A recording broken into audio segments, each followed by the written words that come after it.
നിങ്ങളൊരു കാര്യം മനസ്സിലാക്കണം. കവടിയാർ കവടിയാർ കൊട്ടാരത്തിൽ മോഷണം നടന്നു. ഇത് ഇന്നലെയോ ഇന്നോ മിഞ്ഞാന്നോ നടന്നല്ല, കഴിഞ്ഞ വർഷം നടന്നതാ. ഇപ്പോഴൊന്നല്ലേ, കഴിഞ്ഞ വർഷം നടന്ന മോഷണമാണ്. ആ മോഷണത്തിന്റെ അന്വേഷണം സ്വന്തമായിട്ട് അന്വേഷണ ടീമൊക്കെ ഉള്ള, സ്വന്തമായിട്ട് ഭരിക്കുന്ന രാജാക്കന്മാരാണല്ലോ. അതുകൊണ്ട് അവർ സ്വന്തമായിട്ടുള്ളൊരു അന്വേഷണം പ്രഖ്യാപിച്ചു. ഇനിയിപ്പോ വീട്ടിന്റെ ഉള്ളിലുള്ള ആളുകളൊക്കെ തന്നെയാണ് ഇതൊക്കെ എടുത്തിട്ടുണ്ടെങ്കിലോ ഏകദേശം 2 കോടിയോളം രൂപ മിനിമം വില വരും. ഇനിയിപ്പോൾ അതിന്റെ ആന്റിക്കും അതിന്റെ പഴമയും മറ്റു കാര്യങ്ങളൊക്കെ നോക്കുകയാണെങ്കിൽ ഇത് 2 കോടിയിൽ നിൽക്കുന്ന വസ്തുവല്ല. ഞാനതിന്റെ കണക്ക് കണ്ടപ്പോൾ ഞാൻ ഞെട്ടിപ്പോയി. അവിടുന്ന് മോഷണം പോയ സാധനങ്ങള് സ്വർണ്ണക്കുഴി മിന്നുമാല 5 പവൻ, സ്വർണ്ണ കമ്മലും ഇല ഡിസൈനോട് കൂടിയ മാട്ടിയും 2 പവൻ. എന്ത് തേങ്ങയാണാവും.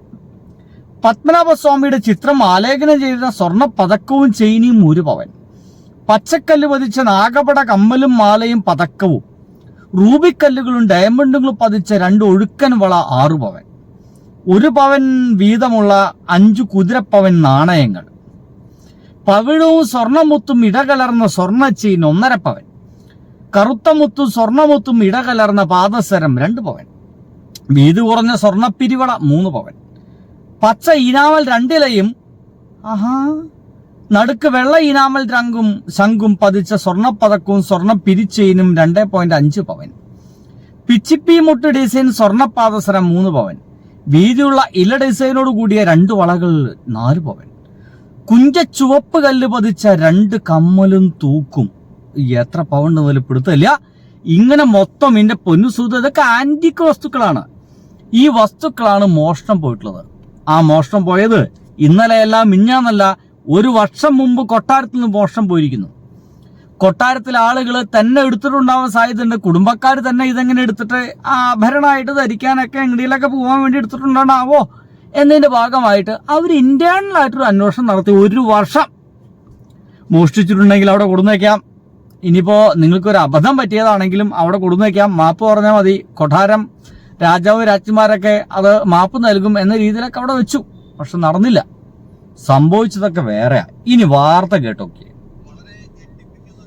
വാർത്തയാണ് തിരുവനന്തപുരത്ത് നിന്ന് ഈ മോഷണ വാർത്ത പറയാനുള്ളത്. അതും കവടിയാർ കൊട്ടാരത്തിലാണ് ഇങ്ങനെ ഒരു മോഷണം നടന്നിരിക്കുന്നത് എന്നുള്ള പരാതി വന്നിരിക്കുന്നത്, പോലീസിൽ വന്നിരിക്കുന്നത്. നമ്മൾ അന്വേഷിച്ചപ്പോൾ മനസ്സിലായത് ഈ സംഭവം നടക്കുന്നത്, അതായത് കവടിയാർ കൊട്ടാരത്തിന്റെ ശ്രദ്ധയിൽ ഇത് പെടുന്നത്, ഇങ്ങനെ ഒരു മോഷണം നടന്നു എന്ന് കാര്യം ശ്രദ്ധയിൽപ്പെടുന്നത് കഴിഞ്ഞ വർഷമാണ്. അതായത് 2025 നവംബറിലാണ്. 2025 നവംബറിൽ അവിടെ നിന്ന് ബാംഗ്ലൂരിലേക്ക് ഈ പരാതി നൽകിയിരിക്കുന്നത് അശ്വതി തിരുനാൾ ഗൗരി ലക്ഷ്മിബായി തമ്പുരാട്ടിയാണ്. അവരാണ് പോലീസിൽ പരാതി നൽകിയിരിക്കുന്നത്. ഇവർ പരാതിയിൽ പ്രധാനമായി പറയുന്നത് 2025 നവംബറിൽ ഇത് ശ്രദ്ധയിൽപ്പെടുന്നു.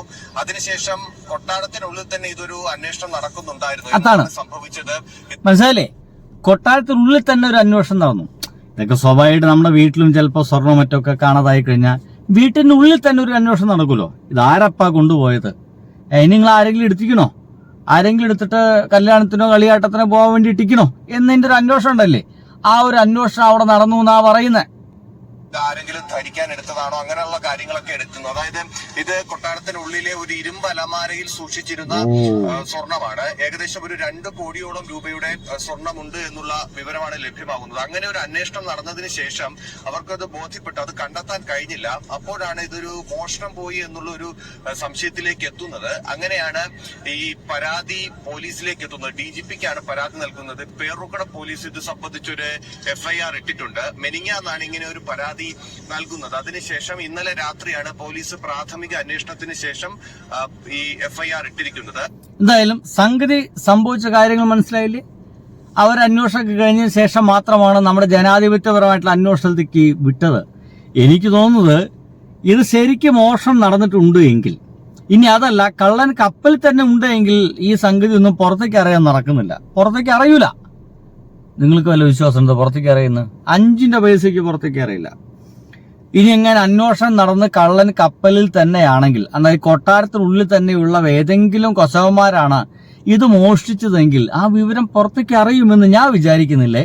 കാരണം അത് കൊട്ടാരത്തിന് നാണക്കേടാണ്, രാജപാരമ്പര്യത്തിന് നാണക്കേടാണ് എന്നുള്ളതുകൊണ്ട് മോഷണം നടന്നാൽ തന്നെ സംഗതി ഇവന്മാർ ഒളിപ്പിച്ചു വയ്ക്കും, ആ വിവരങ്ങൾ ഒളിപ്പിച്ചു വയ്ക്കും. എന്നിട്ട് ബാക്കി കാര്യങ്ങളൊക്കെ നടക്കുള്ളൂ. എന്തായാലും മറ്റൊരു വാർത്ത വന്നത് ഇങ്ങനെയാണ് കേട്ടോ. എന്തൊക്കെയാണ് ഈ മോഷണം പോയ ആഭരണങ്ങൾ എന്ന് അവർ ഈ പരാതിയിൽ പറയുന്നത്? അതിന്റെ ലിസ്റ്റ് നമുക്ക് നോക്കിയാൽ അതിലൊന്ന് ഓറഞ്ച് നിറത്തിലുള്ള പവിഴവും സ്വർണ്ണ മുത്തും ഇടകലർന്ന ഒരു സ്വർണ്ണ ചെയിൻ, അതുപോലെ 1/2 പവൻ പിച്ചിപ്പൂ മൊട്ട് ഡിസൈനിലുള്ള പാദസരം, 3 പവന്റെ കറുത്ത മുത്തും സ്വർണ്ണ മുത്തും ഇടകലർന്ന പാദസരം, 2 പവൻ വീതിയുള്ള ഇല ഡിസൈനോട് കൂടിയ 2 വളകൾ, അത് 4 പവന്റേതാണ്. ഞാൻ ആ എല്ലാ ഡിസൈനൊക്കെ ഇങ്ങനെ ആലോചിച്ച് നോക്കുന്നു. പത്മനാഭസ്വാമി അദ്ദേഹത്തിന്റെ ചിത്രം ആലേഖനം ചെയ്ത വള അതൊക്കെ എന്ന് പറയുമ്പോൾ എന്തൊരു വണ്ടർഫുൾ ഡിസൈൻസ് ഒക്കെ ആയിരിക്കും, എന്തു രസമായിരിക്കും ഇല്ലയോ? സത്യം പറഞ്ഞാൽ അതൊരു ആന്റിക് പീസ് സാധനങ്ങളാണ്. ഈ ആന്റിക് പീസ്, ഈ കൊട്ടാരത്തിലൊക്കെ ഇത്തരം ആന്റിക് പീസ് സാധനങ്ങൾക്ക് ഒരു പ്രത്യേകത ഉണ്ട്. ഇതിനൊന്നും വില നിശ്ചയിക്കാൻ പറ്റില്ല.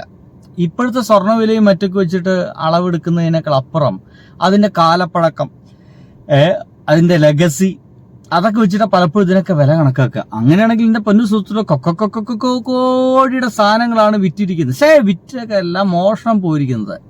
ഇനി ഭാഗം മോഷണം പോയാൽ തന്നെ മിക്കവാറും ഇത് കൊട്ടാരത്തിന്റെ ഏതെന്ന് അറിയുന്ന ചില സിംബലുകളോ മറ്റൊക്കെ അതിലുണ്ടാവാൻ സാധ്യതയുണ്ട്. അങ്ങനെയാണെങ്കിൽ ഇത് വളരെ എളുപ്പമുള്ള കാര്യമില്ല. ഇവന്മാർക്ക് അത് വിൽക്കാനും സാധിക്കില്ല. വളരെ പെട്ടെന്ന് ഈസി ആയിട്ട് ഇത് മനസ്സിലാവും. എന്തായാലും കാര്യം ഇത്രയേ ഉള്ളൂ. കൊട്ടാരത്തിനുള്ളിലല്ലാന്ന് ഇപ്പൊ കൊട്ടാരത്തിലെ ആൾക്കാർ തന്നെ പറയുന്നു. ഇനിയിപ്പോ പുറമെയുള്ള ആരെങ്കിലും എങ്ങനെയൊക്കെ മോഷണം നടന്നു നോക്കാൻ അറിയണം. കള്ളൻ കപ്പലിൽ തന്നെയാണോ അറിയില്ലല്ലോ. ശബരിമല കേസ് മൊത്തം നോക്കുമ്പോൾ അവസാനം കള്ളൻ കപ്പലിൽ തന്നെയെന്നൊക്കെ മനസ്സിലായില്ലേ. ഫുള്ള് മോഷണം തന്ത്രിമാരൊക്കെ തന്നെയാണ് നടത്തുന്നത് എന്ന് നമുക്ക് അവസാനം മനസ്സിലായില്ലേ. അതേപോലെ ഇതിപ്പോ എന്താവുമെന്ന് പറയാൻ പറ്റില്ല അല്ലേ. അപ്പൊ സുഹൃത്തുക്കളെ ബൈ. നിങ്ങളുടെ വല്ല നിഗമനങ്ങളൊക്കെ ഉണ്ടെങ്കിലേ ഒന്ന് എഴുതി വെക്കാട്ടോ. ബൈ.